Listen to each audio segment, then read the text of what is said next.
Nama dia Jalil Zandi, pilot paling cemerlang dalam sejarah F-14 lawan MiG made in Rusia. US ni riba acknowledge dia pilot F-14 paling power dalam dunia.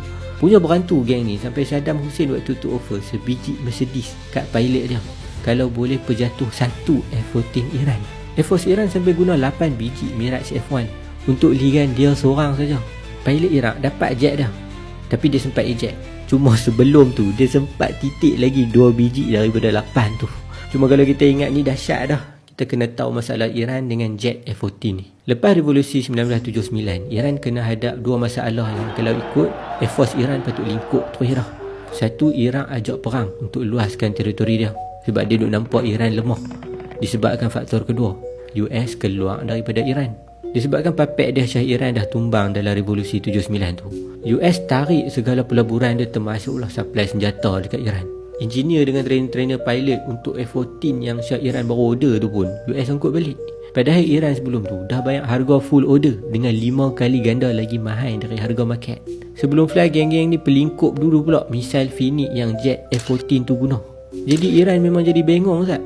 Sebab US dengan Iraq punya perangai ni. Sebab Phoenix tu penting untuk target jarak jauh.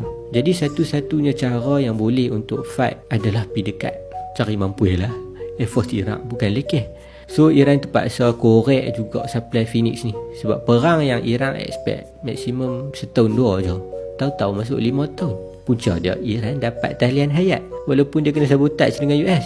Sebab Iran picium tangan Israel. Sebab bangkang ni banyak stok spare part US. Tapi sat ajalah dia boleh harap kat geng Yahudi ni. Iran tengah jalan kena lipat sebab Israel pergi ceroboh Lebanon. Lepas tu dia kata Hizbullah proksi Iran yang serang dia. So dia stop tolong Iran. Jalan akhir Iran ada 4 meter punya terdesak. 85 Iran decide mereka kena buat raja gila yang engineer militeri atas dunia kata mustahil untuk buat. Modified SAM, Surface to Air Missiles, model MIM-23 Hawk, nak buh dekat jet. Gila dia tu atas dua sebab. Satu, misal SAM ni bapak besar dan berat. Api roket enjin dia pun kuat sangat untuk letak dekat jet fighter. Sebab silap-silap sayap boleh terbakar time tembak. Kedua, sebab radar yang dia guna lain dari standard radar untuk F-14. Tapi Iran tak ada pilihan lain, kena bagi jadi kau. Setahun je Iran ambil masa untuk develop bagi sistem F-14 ni sync dengan SAM missiles tu. First test missile ni dalam combat, terus tembak jatuh jet Iraq buatan Perancis yang paling power waktu tu, Dassault Super Artendat. So government Iran tak cakap banyak, decide untuk convert lagi banyak SAM Hawk missile ni dari brand under nama Sijil. Dan bermulalah era Iran yang disekat dari segala sudut. Mula aktif reverse engineer aset-aset ketenteraan dia.